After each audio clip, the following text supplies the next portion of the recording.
Welcome back my kings and queens, and welcome to this video where I will go ahead and show you how to create everything in Blender. We're going to create this basic highlighter by only using the basic tools of Blender. So let's go ahead and start right into the modeling.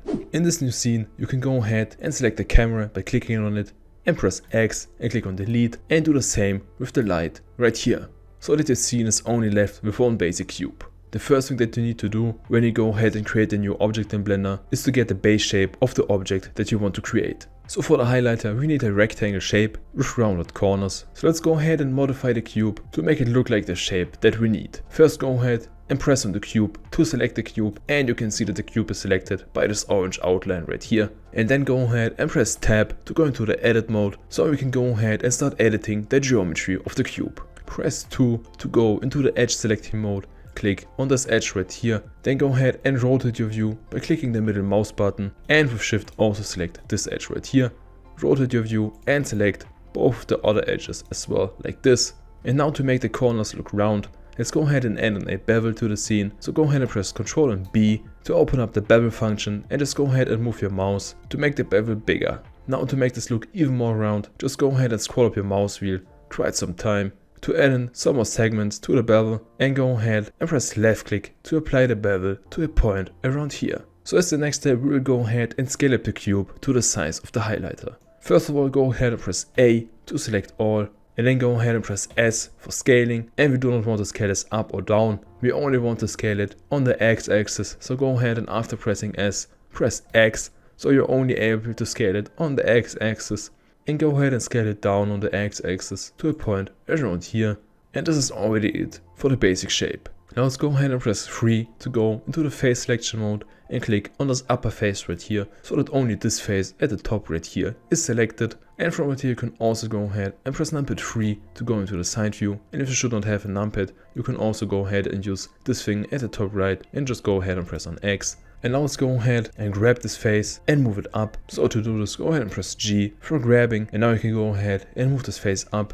But you can see that you can move it to the left and right and up and down as we are in the side view. And just like with the scaling on one axis, you can go ahead and move things only on one axis by pressing the axis on which you want it to move. So go ahead and press Z, so you can only move the face on the Z axis, and go ahead and move this up to a point around here. So now the highlighters I know in real life get bigger to the top, so go ahead and press S and scale up this face all the way to a point around here. And from this point right here, you can already see the highlighter. Now let's go ahead and move to the bottom face right here and select the face by clicking on it. And now to create the bottom area, you can go ahead and use the next function, which is the inset function. And you can use it by pressing I. So go ahead and press I, and then move your mouse a little bit to the left side to inset it to a point around here, and press left click to apply the inset. And now as the next step, we will go ahead and use the extrude function. So go ahead and press E to extrude the face, and go ahead and extrude it up to a point around here, and press left click to apply the extrusion. So this is already it for the bottom part of the highlighter. So let's go ahead and continue with the top. Go ahead and again select this face right here, and let's go ahead and extrude this face a little bit up. So go ahead and press E again and move your mouse a little bit up to extrude it to a point around here. Then we again need to inset this face, so let's go ahead and press I again and inset the face to a point around here, and press E again to extrude it up all the way to a point around here. The next area looks a little bit complicated, but it is really easy to conquer. First let's go ahead and press E and extrude the face to a point around here. Then let's go ahead and press S to scale the face down on all axes to a point around here, and then go ahead and press S and Y to only scale it down on the Y axis to a point around here.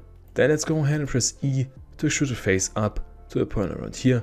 And as the next step, we will go ahead and use the loop tools. The loop tools is an add-on in Blender which you first need to enable. If you do not have loop tools enabled, you can go ahead and click on edit and click on preferences, head over to get extensions, and type in into the search bar loop tools.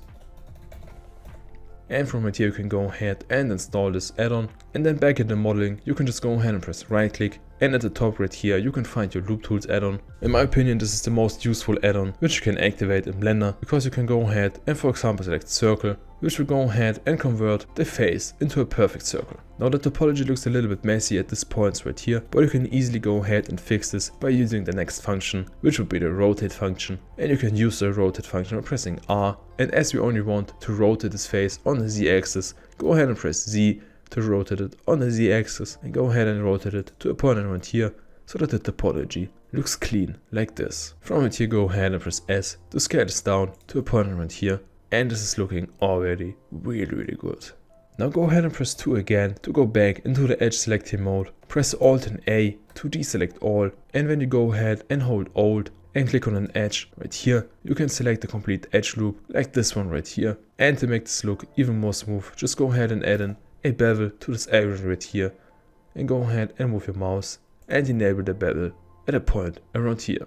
Then let's go ahead and press 3 again to go back into the face selection mode. Select this face right here, press E to extrude the face up to a point around here, and with Ctrl and B add in a new bevel, but go ahead and reduce the segments down to 1 and create a bevel with this size right here. Now to add in the top of the highlighter, we will go ahead and add in a new cube to the scene, and every new object added to the scene will be created at this 3D cursor right here. And as we do not need the cube at the bottom right there, but at the top right here, we can go ahead and select this face right here, press Shift and S to open up the snap menu, and go ahead and click on cursor to select it to set the 3D cursor to the middle of this face right here. Then we can go ahead and press Shift and A to open up the mesh menu, and go ahead and click on cube to add in a new cube to the scene.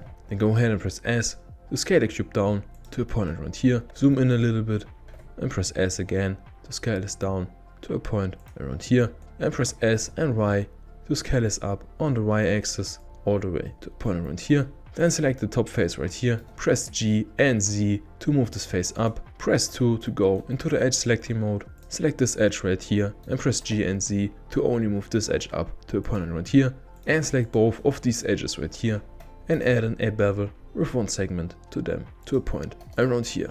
After this, you can go ahead and press Shift and S again to open up the snap menu, and click on cursor to world origin to set the cursor back to the world origin. So at this point we're done with the modeling, but the highlighter does not look really smooth. Now to make it look smooth, you can go ahead and select the highlighter, head over to Object, and go ahead and click on Shade Smooth. This will go ahead and shade smooth the highlighter. But by doing this, you can already see that all of the corners disappeared. So now in order to bring the corners back to life, you need to go ahead and mark all of the edges on the corner sharp. Now to do this, let's first go ahead and select all of the edges which need to be sharp. So with Alt, go ahead and select this edge right here. With Shift and Alt, this edge right here. With Shift, both of these edges right here, and both of these edges right here. Then with Shift and Alt, this one and this one. Let's go ahead and move down. Select all of these edges right here with Shift and Alt, and move down and select all of these edges right here. Now you can go ahead and press right click and go ahead and click on Mark Sharp. And if you now go ahead and take a look, you can already see that the highlighter looks smooth but has sharp edges. Now with all that you have learned, go ahead and try to create the cap of the highlighter on your own. Alright my kings and queens, now you saw that by only using these basic functions in Blender, you can create everything that you want. If you're still new to Blender, you can go ahead and check out my full beginner guide with the link in my description, where we will go ahead and create this low poly forest house scene. And do not forget to join my Discord server, where you can go ahead and share your progress and learn to 3D model with other people. I wish you all of the best for the future, and we will see us in the next video.